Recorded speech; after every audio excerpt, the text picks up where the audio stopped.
Hi friends, good morning. Welcome to XMB. I hope you are healthy and preparing well for your examination. तो शुरू करते हैं आज का करंट अफेयर वो है 14 सितंबर 2022.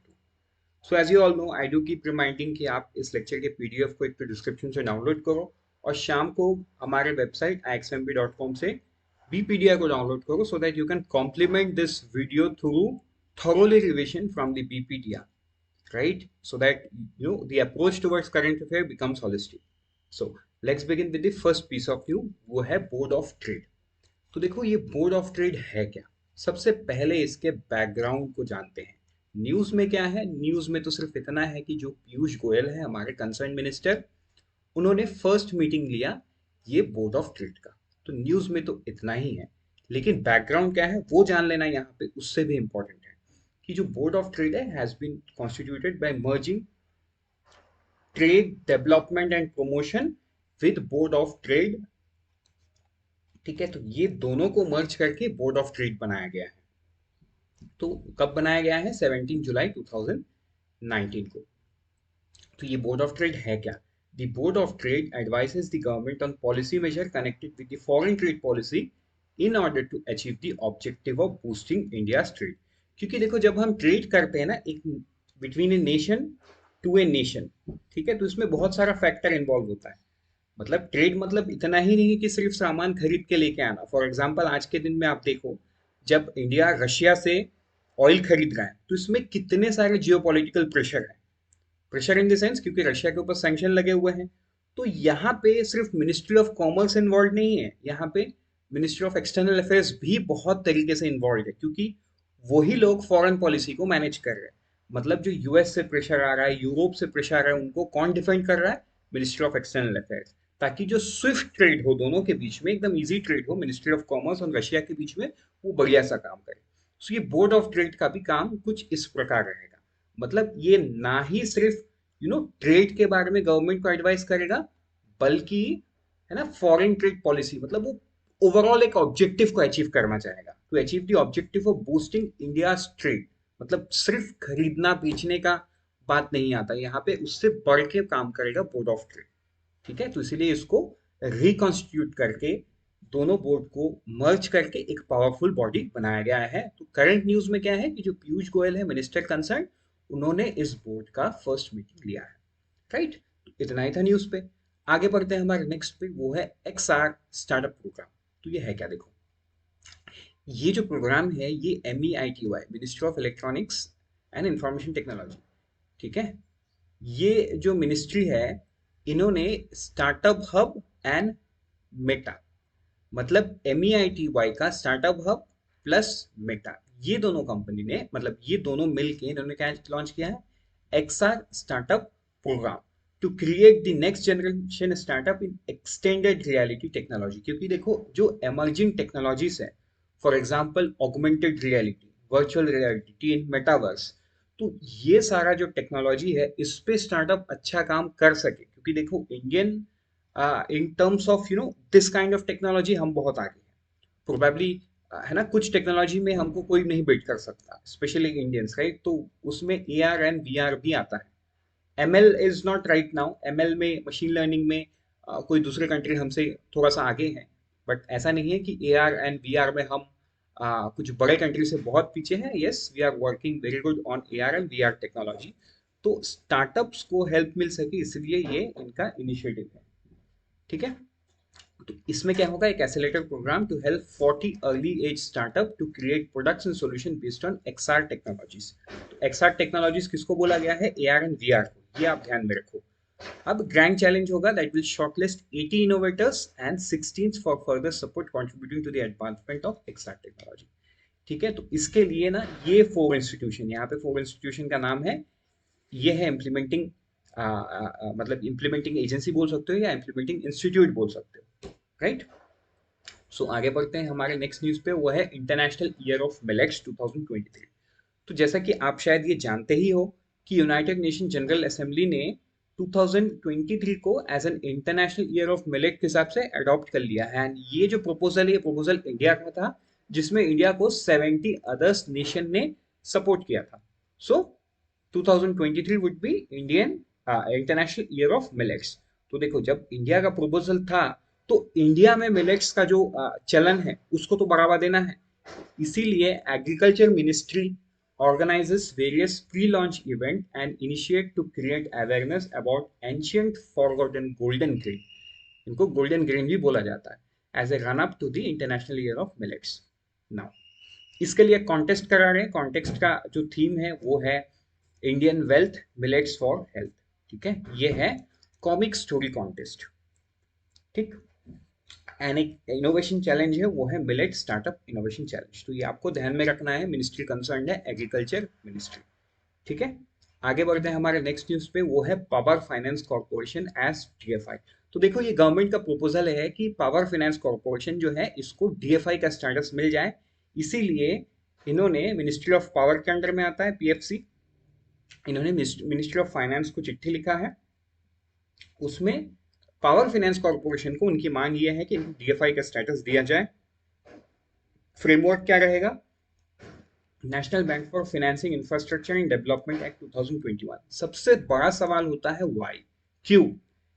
क्योंकि डीएफआई स्टेटस मिलने से पीएफसी को क्या मिलेगा, helps financial institution access foreign funding grants and loans easily and in higher quantum।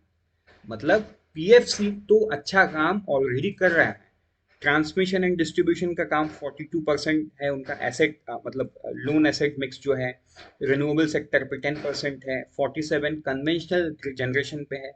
लेकिन देखो COP 26 में तो हमारा बहुत बड़ा बड़ा टारगेट है, एक तो 2030 तक हमको 50% ये करना है, मतलब 50% कार्बन एमिशन को रिड्यूस करना है या डीकार्बनाइजेशन करना है एमिशन को। ठीक है, एंड 2070 तक कार्बन न्यूट्रल बनना है। तो ये सारे चीज के लिए ना सी गवर्नमेंट इज थिंकिंग, या गवर्नमेंट को ऐसा लग रहा है कि जो पीएफसी है पावर फाइनेंस कॉर्पोरेशन, इसको डीएफआई का स्टेटस मिलने से अच्छा काम कर पाएगी, बिकॉज आज के दिन में पीएफसी बहुत बड़ा पैसा फॉरेन फंडिंग में नहीं उठा पा रही है एंड लोन नहीं दे पा रही है। डीएफआई का स्टेटस मिलने से ये सारा काम वो कर पाएंगे। तो बस इतना ही था ये न्यूज। आगे बढ़ते हैं नेक्स्ट न्यूज पे जो बहुत इंपॉर्टेंट है, कमिटी टू बूस्ट पीईवीसी इन्वेस्टमेंट। ठीक है, पी क्या है, एक तो है प्राइवेट इक्विटी, वीसी क्या है, वेंचर कैपिटलिस्ट। ठीक है, तो ये मिनिस्ट्री ऑफ फाइनेंस ने कॉन्स्टिट्यूट किया है an expert committee headed by former SEBI chief M Damodaran to examine and suggest appropriate measure to address regulatory issues to scale up investment by venture capital and private equity। तो आप इसको ध्यान में रखो, former SEBI chief M Damodaram.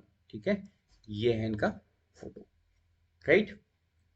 तो ये आपको याद कर लेना है। आगे बढ़ते हैं हमारे नेक्स्ट न्यूज पे, वो है इंटरनेशनल न्यूज। वो ऐसा है कि 49 Armenian soldier killed in clash. तो देखो ये एक बॉर्डर डिस्प्यूट है, ये डिस्प्यूट जो है ना ये सोवियत एरा से है, मतलब अर्मेनिया और अजरबैजान के बीच में, ये दोनों ही कंट्री सोवियत की पार्ट हुआ करते थे। तो यहाँ पे अभी प्रॉब्लम, और शुरू से ये प्रॉब्लम चला है, जो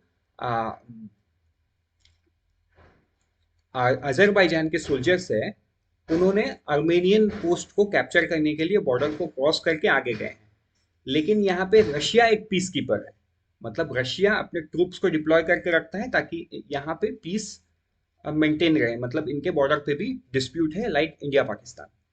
ठीक है, तो ये बस कंट्री को आप ध्यान में रख लो, बाकी तो हमारे लिए बहुत ज्यादा इंपॉर्टेंट नहीं है, बट हाँ आर्मेनिया एंड अजरबैजान के बीच में ये इश्यूज चल रहा है। देन आगे बढ़ते हैं हम नेक्स्ट न्यूज पे, वो है 384 drugs on essential medical list. सबसे इंपॉर्टेंट चीज ये जान लो, ये जो लिस्ट है ये सबसे पहला 1996 में कंपाइल किया गया था और इसको आज आज तक 3 बार रिवाइज किया गया है। सबसे पहले इसको रिवाइज किया गया है 2003 में, फिर 2011 में, फिर 2015 में, उसके बाद अब अभी आपको याद ही रखना है कि 384 एसेंशियल मेडिसिन लिस्ट में है। एक चीज और नोट करो कि जो लिस्ट से है 34 ड्रग को हटाया गया और 27 ड्रग को ऐड किया गया। अब कौन सा है ये तो हमको जानना नहीं है, राइट? बट आप ये 384 अक्रॉस 27 कैटेगरीज, ठीक है, आप इसको याद रखो। देन हम आगे बढ़ते हैं हमारे नेक्स्ट न्यूज पे, वो है G20 प्रेसिडेंसी। तो देखो इंडिया जो है G20 का जो समिट 2023 में होल्ड करेगा। तो ये क्यों करेगा? Because India would be the G20 in the G20 presidency from December 1, 2022 and continue till November 30, 2023. तो ये आपको ध्यान देना है. At present, इंडिया क्या है? इंडिया तिरोका में है, along with Indonesia and Italy. But presidency के टाइम पे the interesting thing would be तिरोका किन के पास रहेगा? एक तो इंडिया के पास रहेगा, इंडोनेशिया के पास रहेगा एंड ब्राजील के पास रहेगा. ठीक है, वुड फॉर्म दी तिरोका एंड ये तीनों country is the developing country. तो ये बहुत बड़ा बात है कि मतलब प्रेसिडेंसी एंड तिरोका किसके पास रहेगा? Developing country. तो इनका जो डिमांड है, ऑब्वियसली बात है, developing country and developed nation के डिमांड्स बहुत अलग अलग है. मतलब सिमिलर ग्राउंड्स पे तो है ही नहीं. सो इन दैट सेंस जब G20 ये इतनी पावरफुल बॉडी में तीन डेवलपिंग नेशंस होंगे तो इनका डेवलपिंग नेशन को लेके कुछ तो बात रहेगा. तो वो तो आने वाले समय पे ही पता चलेगा. सो जो समिट है वो सितंबर 9 से 10 बिटवीन 2023 हेल्ड होगा. तो ये आप अभी भी याद नहीं करोगे तो चलेगा, क्योंकि अभी भी एक साल है. अगले साल हम इसको याद करेंगे. ठीक है, तो इसमें कौन से कंट्री पार्टिसिपेट करेंगे? एज ऑफ नाउ ये लिस्ट आ गया है, बट ये चेंज भी हो सकता है एक साल बाद. तो जो होगा तब हम देख लेंगे. तो आपको यहाँ पे एक सवाल का जवाब कमेंट सेक्शन में आप लिखो. Who is the current chair of G20? ठीक है, who is the current chair. मतलब इंडिया तो तिरोका में है, लेकिन who is the current chair? तो ऑब्वियस सी बात है इन तीन कंट्री में से कोई एक है, इंडोनेशिया, इटली या इंडिया. तो आप बताओ कौन है. चलो आगे बढ़ते हैं हमारे नेक्स्ट न्यूज पे, वो है इंडिया चाइना रिलेशंस. तो देखो एक बहुत अच्छा न्यूज आ रहा है, लेकिन अगेन इसके पीछे का रीजन मैं आपको बताऊंगा. रीजन क्या है? जो पेट्रोलिंग पॉइंट नंबर 15 है, गोगरा हॉट स्प्रिंग एरिया, यहाँ पे इंडिया एंड चाइना ने कंप्लीट डिसएंगेजमेंट कर दिया है. मतलब डिसएंगेज का मतलब जो इंटरनेशनल बॉर्डर में दोनों के आर्मी लोग बैठे हुए थे अपना अस्त्र शस्त्र लेके, ये लोग सब पीछे चले गए. ठीक है, एंड इसका वेरिफिकेशन भी हो गया. मतलब चाइना साइड से एरियल वेरिफिकेशन, इंडियन साइड से एरियल वेरिफिकेशन से कंफर्म हुआ है कि पर्टिकुलर इस वाले एरिया पे जो पेट्रोलिंग पॉइंट नंबर 15 है, गोगरा हॉट स्प्रिंग है, यहाँ पे अभी ना कोई चाइनीज मिलिट्री पर्सनल है, ना कोई इंडियन मिलिट्री पर. ये कंप्लीटली डीमिलिटराइज्ड हो चुका है. लेकिन yes, this is for a time being. Reason ये है कि अभी एससीओ समिट होगा, जिसमें hopefully prime minister Modi and president Xi Jinping ये दोनों मिलेंगे. इतने बड़े लीडर का जब इतने बड़े मंच में मिलना होता है, तो ऑब्वियसली जो पेन पॉइंट होता है उसको हटा दिया जाता है, because there can be questions. तो ये कितना सस्टेनेबल है लॉन्ग टर्म पे, ये आगे समय बताएगा. लेकिन यहाँ पे एक पॉइंट नोट करने का ये भी है कि मिलिट्री लेवल टॉक्स में ये सामने आया है कि एट प्रेजेंट राइट नाउ यहाँ पे कोई पेट्रोलिंग नहीं करेगा. मतलब इंडियन साइड से भी पेट्रोलिंग नहीं होगा, चाइनीज साइड से भी पेट्रोलिंग नहीं होगा. इसके लिए अगेन वो बातचीत करेंगे, मतलब कमांड लेवल या ब्रिगेडियर लेवल का बातचीत. देन वो एक फ्रेमवर्क बनाएंगे कि किस प्रकार पेट्रोलिंग आज नहीं तो कल तो करना ही है, दोनों को करना है, चाइनीज को भी इंडियन को भी. पेट्रोलिंग का भी जो नियम कानून है ये आगे वो लोग कमांड लेवल या ब्रिगेडियर लेवल मीटिंग पे डिसाइड करेंगे. एंड अल्टीमेटली अगर वहां से नहीं हुआ then at the bureaucratic level, तो वो आगे ही समझ में आएगा. At present in news is कि हाँ, पीपी पॉइंट नंबर 15 और गोगा हॉट स्प्रिंग से कंप्लीटली डिसएंगेजमेंट हो गया है. एरियन सर्वे से वो कंफर्म भी हो गया है. उसके पीछे का रीजन तो भैया एससीओ समिट ही है. आगे बढ़ते हैं हमारे नेक्स्ट न्यूज पे, वो है कुछ डिफेंस प्रोजेक्ट के बारे में समझते हैं. तो देखो एक एमएसएमई है, ट्रेड डेवलपमेंट बोर्ड. ठीक है, ये ट्रेड डेवलपमेंट बोर्ड जो है, sorry not trade development board, एक टेक्नोलॉजी डेवलपमेंट बोर्ड, ये है department of science and technology में. ठीक है, तो इन्होंने एक एमएसएमई को सपोर्ट किया है. उस एमएसएमई का नाम क्या है? Ghaziabad precision products private limited. तो आप यहाँ पे एक बहुत इंपॉर्टेंट चीज को समझो. ये जो Ghaziabad precision product private limited है, ये एक एमएसएमई है. इनको सपोर्ट किया है इन्होंने with 5.5 crore, sorry 5.5 crore assistance out of 14.2 crore of the total project cost. अब ये है क्या? मतलब ये क्या प्रोजेक्ट करेंगे?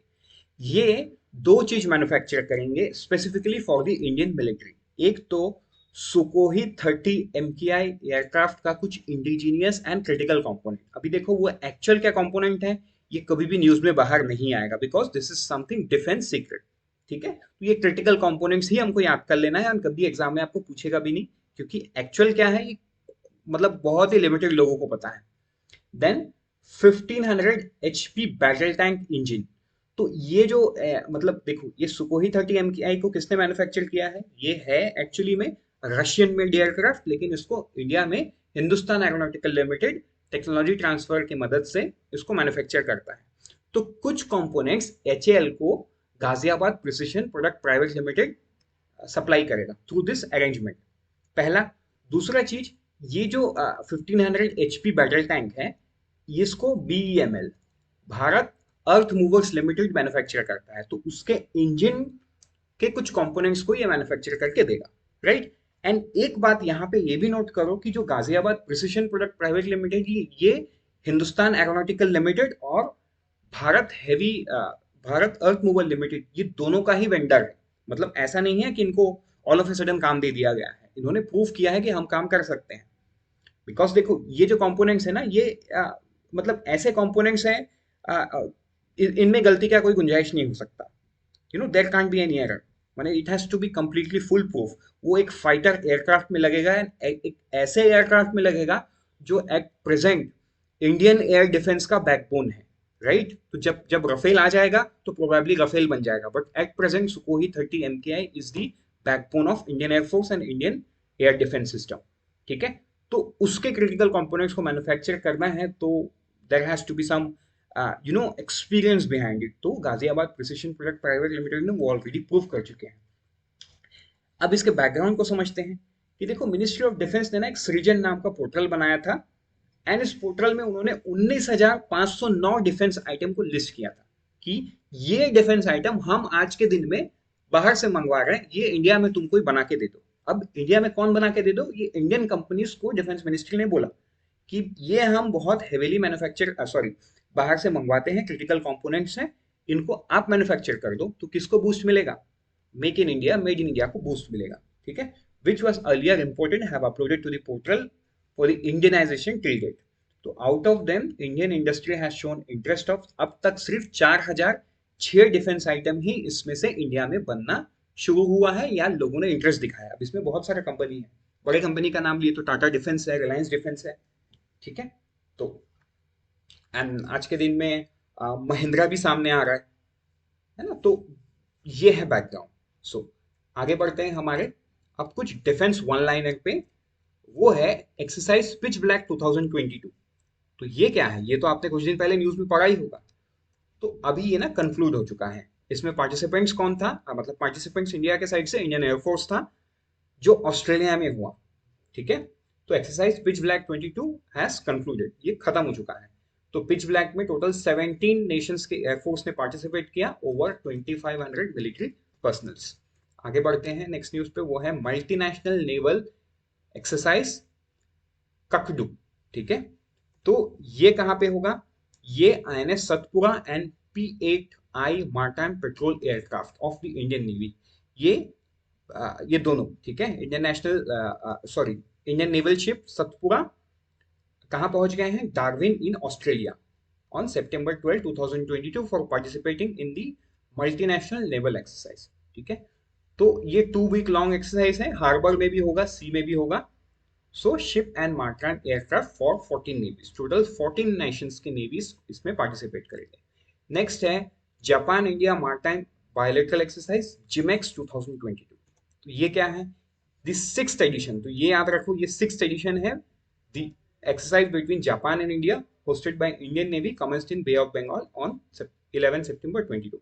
JIMEX 22 involves 2 phases। एक तो सबसे पहला सी, जो दूसरा है हार्बर फेस, जो कहां पे होगा? विशाखापट्टनम में होगा, ठीक है। ये 10th एनिवर्सरी ऑफ जिमेक्स है। Now let's move to the next news, that is कुछ वन लाइनर्स। तो स्पेशल कैंपेन 2.0 पोर्टल, अब ये क्या है? डॉक्टर जितेंद्र सिंह जो है वो आज इस पोर्टल को लॉन्च करेंगे। सो ये जो पोर्टल है, this was announced on 2 October. Okay, special campaign 2.0 from 2 October to 31 October 22 with a special focused on स्वच्छता and reducing pendency in the government। तो ये स्पेशल फोकस रहेगा।